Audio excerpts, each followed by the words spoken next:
It's time for Political Buzz, the television forum to discuss politics and issues of interest for all of Western New York. Now, from the WBBZ television studio at the Eastern Hills Mall, this is Political Buzz. Hello, everyone. John DeSciullo here. It's all about the money on this edition of Political Buzz. Our government tax laws taxing your wallet. We'll have some experts right here in studio to answer your questions. But before we get to that, let's look at the money it would take for education here in New York State, specifically college for convicts. This past week, Governor Andrew Cuomo has sparked debate with his announcement that prisoners in the state facilities should be given a college education to help in their rehabilitation and give them a chance upon their release. The potential cost per prisoner, $5,000. Now, we'll debate the merits of that proposal here with political pundits in the coming weeks. But it brought to mind just how much does it cost to educate a student here in our state. The 2012 census says that it costs $18,618 per student, elementary through high school, on average. But as we look at education as it relates to this edition of Political Buzz, if you and your family have a child with special needs, is autistic, or has challenges, then you can easily add tens of thousands of dollars to that annual average. And while that money comes from local, state, and federal sources, help for young people can come from the philanthropy of business leaders and everyday people. And it is that help that has kept an institution here in Western New York growing and changing for decades, and to keep up with the needs of our community.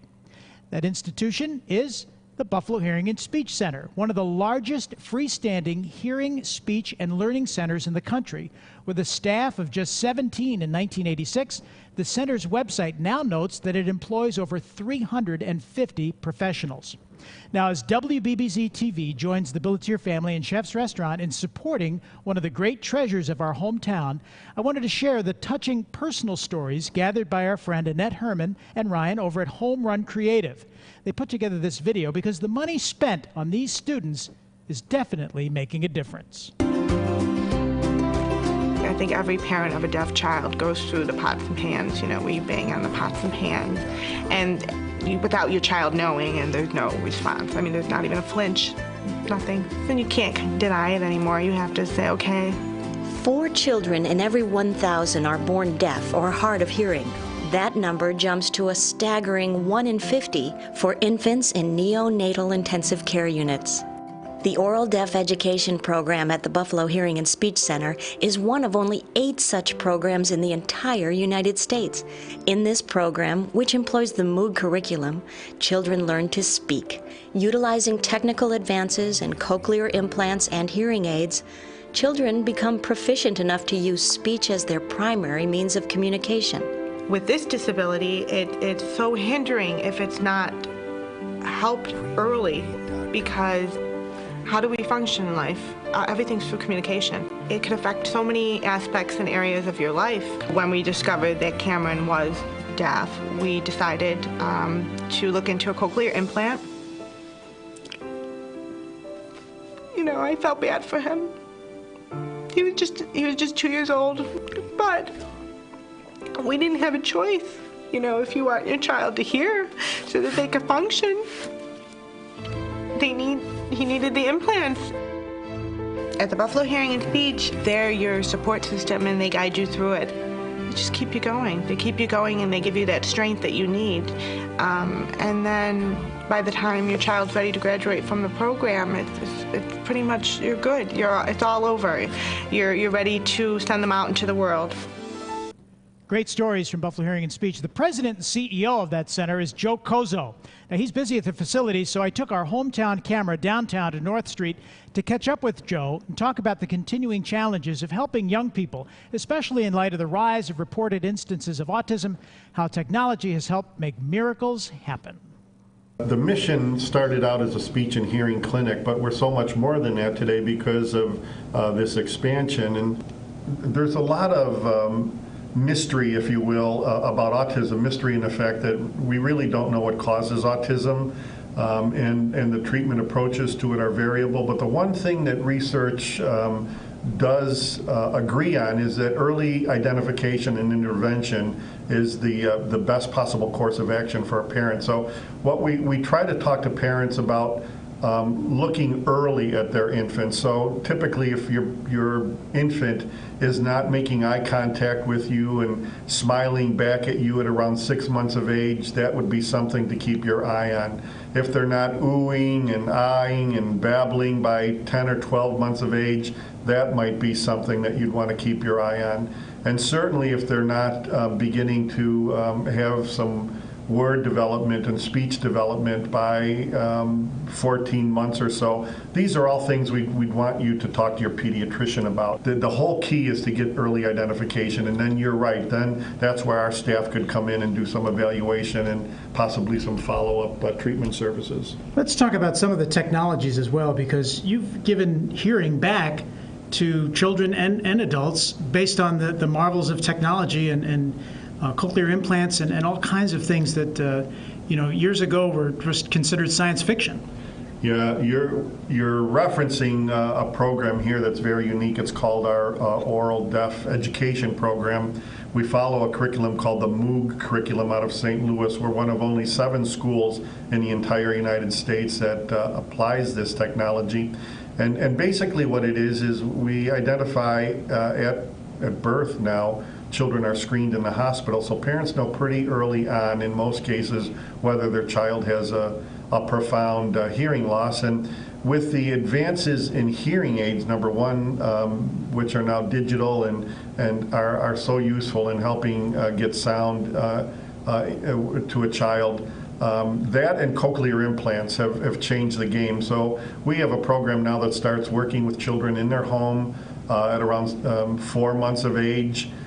We work with them, our therapists go into the home, we work with the parents to understand their deafness and how to use hearing aids, and if they are a candidate for a cochlear implant, we help them with that. Around 18 months of age, we begin to bring them into our center here at 50 East North Street for something that we call our early intervention classrooms, and all of that is an unfolding of really trying to have the child learn to utilize the sound that they're hearing for the first time to become oral communicators. So every child here is not dependent on sign language. They communicate orally, so we really teach them how to verbalize their needs, and they leave us at age 5 totally caught up to their chronological age peers. And it's the one program that I refer to as a miracle, because you're right, 25 years ago parents would never have had this option, and it's really a beautiful, beautiful thing to see these little children who are totally deaf or profoundly hard of hearing speaking and talking and reading just like their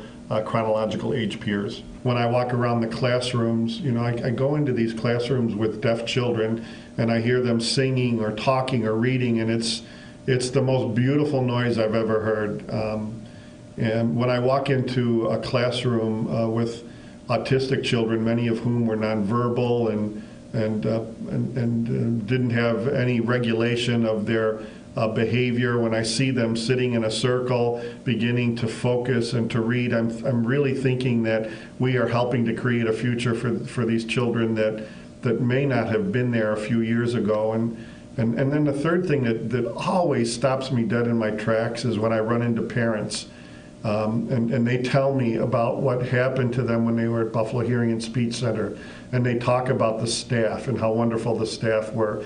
And John, I have to tell you, people come here and they will say to me, your program changed my child's life, or your program was a miracle. So when I hear parents who are so profoundly impacted by what we do, it gives me great pause to understand just what an incredible organization this is, and how valuable the services that we offer to the community, how valuable they are, and how important it is for us to continue to look forward and to think about how can we take everything that we've learned about children, about working with parents, about engagement, how can we take all of that, use our competencies to continue to meet the changing needs in the community. Thanks, Joe, for the work you and your team do at Buffalo Hearing and Speech every day here in our hometown. Now, I'm honored to be joining Sabres legend Danny Gare as an auctioneer at the Buffalo Hearing and Speech Center Gala. It's coming up Saturday, March 1st, starting at 6 p.m. at the Hyatt Regency Buffalo in downtown. It's a 60s-themed Good Vibrations. It's an event complete with music by Nick and the Nice Guys, their special Shamalama group, Say that 10 times. And if you'd like more information, you can go to askbhsc.org. Find out more information. We're proud to support that. Political Buzz will be back right after this.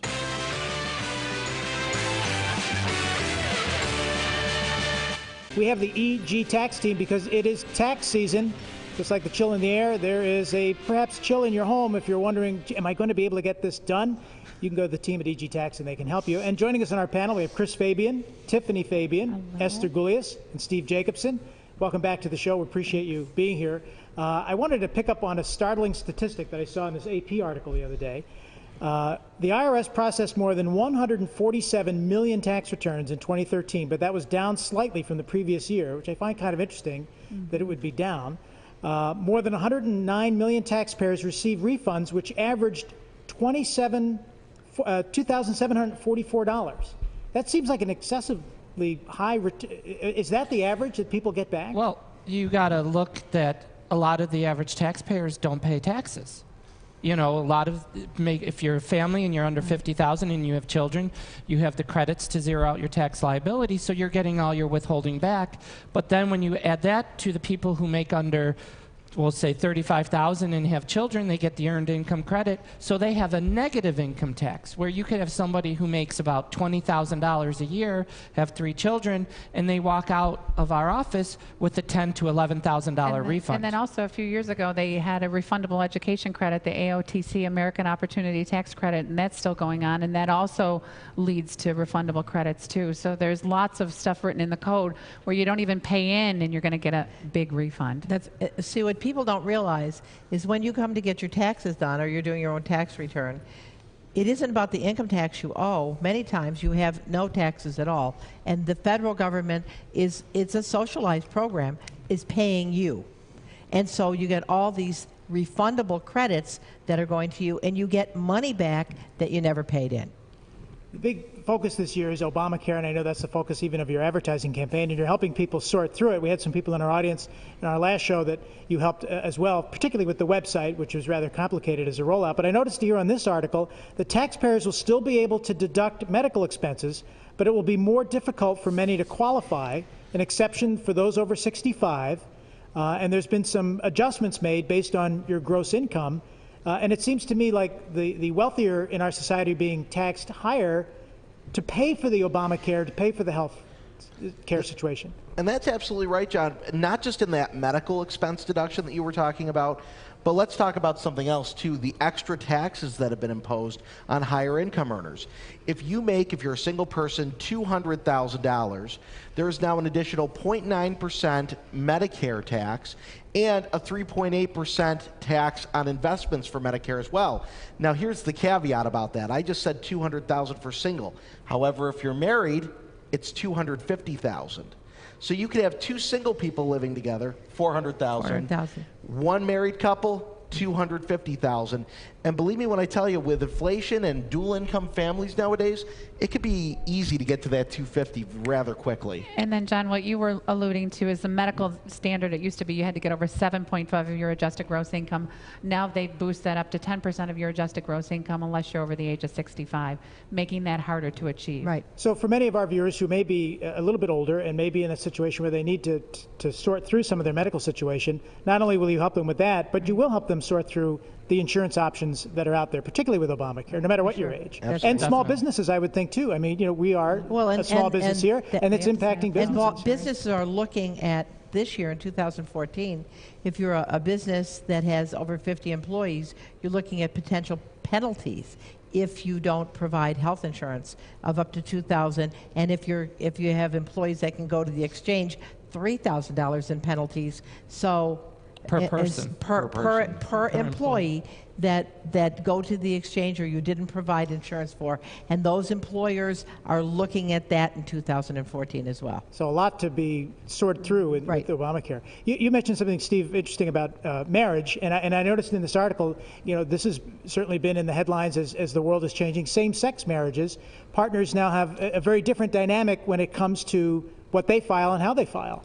And that's been a huge deal for us this year, because with the Defense Against Marriage Act being struck down in the Supreme Court, the end result for same-sex couples could be either very good or very bad. And so on the good side, for example, let's say it would have been a better tax return for you to file jointly and you were married maybe in 2011 in New York State when they offered it. You could actually go back, amend those returns, and get the extra money back. However, let's say, for example, though, you're one of those people that were maybe on, like, you know, we talked about the socialization of the tax code, where maybe you and your significant other had a child together, and one of you was making $15,000, the other was making $80,000. That person who's making $15,000 claims the child, they maybe get a $10,000 refund. Now, though, they have to file jointly, combine the income. There's no more big refund. Money. Yeah. So no matter what the situation, it still comes down to the numbers. Right. Tiffany, you were going to say something? No. Oh, I was just going to agree with Steve, is that sometimes marriage is not a very good situation when it comes to taxes. For tax purposes, it could be a blessing or a curse, Right. just like real life, I guess. But that's a really great point that you brought up about the same-sex couples in New York State. And the same-sex couple that are now legally married only have two options now: married filing joint or married filing separately, and that can cost them more money, as Steve was alluding to. I had a same-sex couple the other day that came in and it cost them money because they're both working. Whereas I have a same-sex couple that came in a couple days also. I only have, they have it's a non-working spouse, so they made out. So it all comes down to who's making the money, and it is a big change. We have some viewer questions to them. Andy, you can put it right up on the screen there and we'll take a look. This one is from Connie from Hamburg.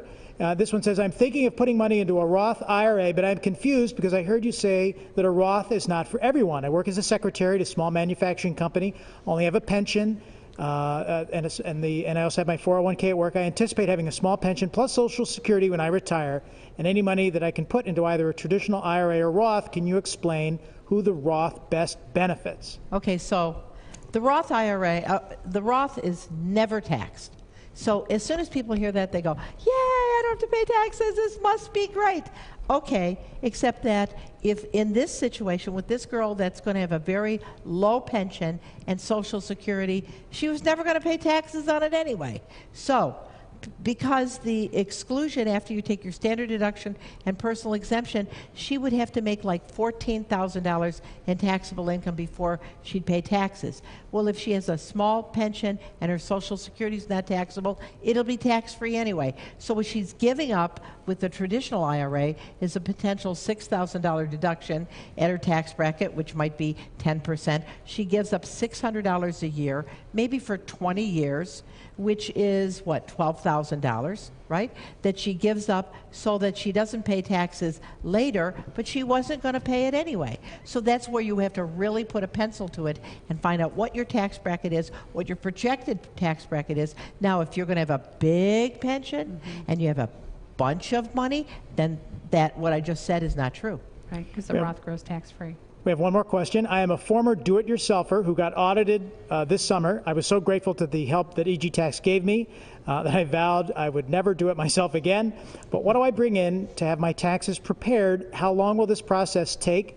And how much does it cost? And I think that's a good question, because most people might be looking at the show today and they know, and they've seen your ads and they know of you, and they think, well, my gosh, to go to Esther and EG Tax, this. They're going to the Mount. I don't know how much it's going to cost. Well, and to be prepared. 1040 Easy is how much? Right now, 1040 Easy is free up until February 28th. We do a 1040 Easy is for free. Yep. A 1040A is $36. Their state's $37, so $73. Right, and the starting long form? $56. And our average charge is about $92. So it's very affordable. I was looking at the website for people that are going to do it yourself, what they're going to buy their software. They're going to pay $75 to $80 for the software and not know if it's right. The great thing is with EG Tax, you can come in, maybe you're going to pay $90. There's a guarantee. We do it. We make sure it's right. And when you walk out the front door, you have confidence. It is important to have that peace of mind, that's for sure. All right, the team from EG Tax right here on Political Buzz, sorting through the tax season just for you. Thanks for our studio audience for joining us here in our WBBZ studio. Here's the information you need to know. egtax.com, and an 800 number is 800-TAX-9998. Thanks to the EG team for joining us.